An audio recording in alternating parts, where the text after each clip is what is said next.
नमस्कार भाइ बहिनीहरू। आज म कक्षा 8 को सामाजिक विषयको अभ्यासहरू लिएर उपस्थित हुने क्रममा एकाइ 5 को हाम्रो विगत अन्तर्गत पाठ 2 मा रहेको लोकतान्त्रिक गणतन्त्रको विकास सम्भावना र चुनौती पाठका अभ्यासहरू लिएर उपस्थित भएको छु। यस एकाइबाट परीक्षाका लागि छोटो 3 अङ्कको एउटा र लामो अर्थात् 5 अङ्कको एउटा गरेर जम्मा 8 अङ्कको प्रश्न आउनेछ। अवस्था अब लागौँ यसका अभ्यासहरूतर्फ। सर्वप्रथम मात्र अभ्यासका लागि परीक्षाका लागि यस्ता प्रश्नहरू आउने छैनन्। अति छोटो उत्तर आउने प्रश्न रहेको छ। सुरुमा रहेको छ लोकतान्त्रिक गणतन्त्र भनेको के हो? राजाको सट्टामा जनताले छानेको प्रतिनिधि राष्ट्रपति रहेर शासन सञ्चालन गर्ने व्यवस्थालाई लोकतान्त्रिक गणतन्त्र भनिन्छ। नेपाल कहिले लोकतान्त्रिक गणतन्त्र मुलुक घोषित भएको थियो? उत्तरमा नेपाल विक्रम सम्वत 2065 जेठ 15 गते लोकतान्त्रिक गणतन्त्र मुलुक घोषित भएको थियो। सङ्घीय लोकतान्त्रिक गणतन्त्रमा किन उच्च राजनीतिक संस्कार आवश्यक पर्छ?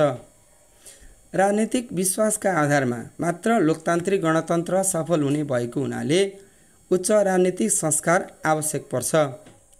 प्रश्न नम्बर 4 मा संविधान सभाबाट नेपालको संविधान कहिले जारी भयो? उत्तरमा संविधान सभाबाट नेपालको संविधान विक्रम सम्वत 2072 असोज 3 गते जारी भयो।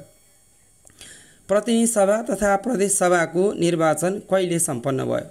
उत्तरमा प्रतिनिधि सभा तथा प्रदेश सभाको निर्वाचन संविधान जारी पश्चात 2 चरणमा भयो। पहिलो चरणमा विक्रम सम्वत 2074 वैशाख 31 गते र दोस्रो चरण विक्रम सम्वत 2074 जेठ 14 गते सम्पन्न भयो। प्रश्न नम्बर 6 मा तीनै तहका सरकारको निर्वाचन किन महत्त्वपूर्ण थियो? यसको उत्तरमा संविधान अनुसार तीनै तहका सरकारको कार्यान्वयन पहिलोपल्ट प्रयोगमा आउन लागेको हुनाले तीनै तहका सरकारको निर्वाचन गरी सङ्घीय लोकतान्त्रिक राज्य स्थापना गर्न निर्वाचन महत्त्वपूर्ण थियो। प्रश्न नम्बर 2 मा अति छोटो उत्तर आउने प्रश्नहरू। प्रश्न नम्बर क मा नेपालमा लोकतान्त्रिक गणतन्त्रको महत्त्व तथा सम्भावना कुनै 3 बुँदामा उल्लेख गर्नुहोस्।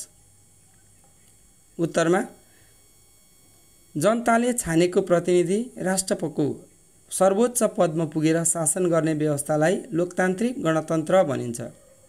नेपालमा विक्रम सम्वत 2065 जेठ 15 गते गणतन्त्र स्थापना भएको थियो। सङ्घीय लोकतान्त्रिक गणतन्त्र स्थापना भएपछि यसले सम्भावनाको ढोका खोलेको छ। ती सम्भावनाहरू वा महत्त्वलाई निम्न अनुसार चर्चा गर्न सकिन्छ। प्रतिनिधित्व निर्वाचनका माध्यमबाट जनताले प्रत्यक्ष चुनेर बहुमत प्राप्त गरी सरकार सञ्चालनमा प्रतिनिधित्व गर्न पाउने सम्भावना हुन्छ। समावेशिता लोकतान्त्रिक गणतन्त्रमा महिला, पुरुष, आदिवासी, दलित, अपाङ्गता भएका व्यक्तिले पनि राज्यका हरेक निकायमा पुगी काम गर्न सक्छन्।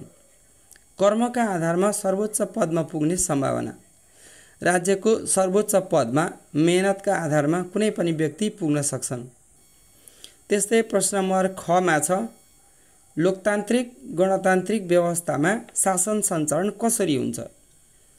यसको उत्तरमा लोकतान्त्रिक गणतन्त्र भनेको राज्यको सर्वोच्च पदमा जनताले छानेको प्रतिनिधि पुगेर शासन सञ्चालन गर्ने व्यवस्था हो। यस्तो व्यवस्थामा जनताले प्रतिनिधिहरू छानेर पठाउँछन्। तिनै प्रतिनिधिले जनताका लागि र आफ्ना लागि कानुन निर्माण गर्छन्। तिनै प्रतिनिधिले जनताको काम गर्ने सरकार निर्माण पनि गर्छन्। शासन सञ्चालन गर्नका लागि विभिन्न क्षेत्रका व्यक्तिहरू जस्तै महिला, आदिवासी तथा जनजाति, दलित आदि व्यक्तिलाई पनि समानुपातिक प्रणालीबाट शासनमा संलग्न गराउँछन्। सरकारले गरेका कार्यहरूको चित्त नबुझेमा जनताले त्यसको विरोध गर्न पनि पाउँछन् र सरकारले यसको सम्मान पनि गर्छ। यसरी शासन सञ्चालन हुन्छ। ग मा राजतन्त्रात्मक व्यवस्था र गणतन्त्रात्मक व्यवस्था बीच कुनै 3 बुँदामा भिन्नता देखाउनुहोस्। उत्तरमा राजतन्त्रात्मक व्यवस्था र गणतन्त्रात्मक व्यवस्था बीच निम्न अनुसार भिन्नता देखाउन सकिन्छ। राजतन्त्रात्मक व्यवस्था राष्ट्रको प्रमुख राजा हुन्छ। गणतन्त्रात्मक व्यवस्थामा राष्ट्रको प्रमुख राष्ट्रपति हुन्छ। राजाको जेठो छोरा राजा हुने वंशानुगत परम्परा हुन्छ। जनताले छानेको प्रतिनिधि राष्ट्रपति हुन्छ। मन नपरे पनि राजालाई पदबाट हटाउन सकिँदैन। राष्ट्रपति मन नपरे निर्वाचनका माध्यमबाट हटाउन सकिन्छ। यस्ता भिन्नताहरू राजतन्त्रात्मक व्यवस्था र गणतन्त्रात्मक व्यवस्थामा हुने गर्छन्। त्यस्तै लामो उत्तर आउने प्रश्न परीक्षामा लामो पनि आउनेछ एउटा 5 अङ्कको। त्यसका लागि सङ्घीय लोकतान्त्रिक गणतन्त्रलाई सफल बनाउन के कस्ता चुनौतीहरू छन्, कुनै 5 को बारेमा चर्चा गर्नुहोस्। उत्तरमा लोकतान्त्रिक गणतन्त्र सफल र सर्वमान्य शासन प्रणाली मानिन्छ, तथापि यसलाई संस्थागत गर्न भने थुप्रै चुनौतीहरू रहेका छन्। ती चुनौतीहरूलाई निम्नअनुसार चर्चा गर्न सकिन्छ। निष्पक्षता।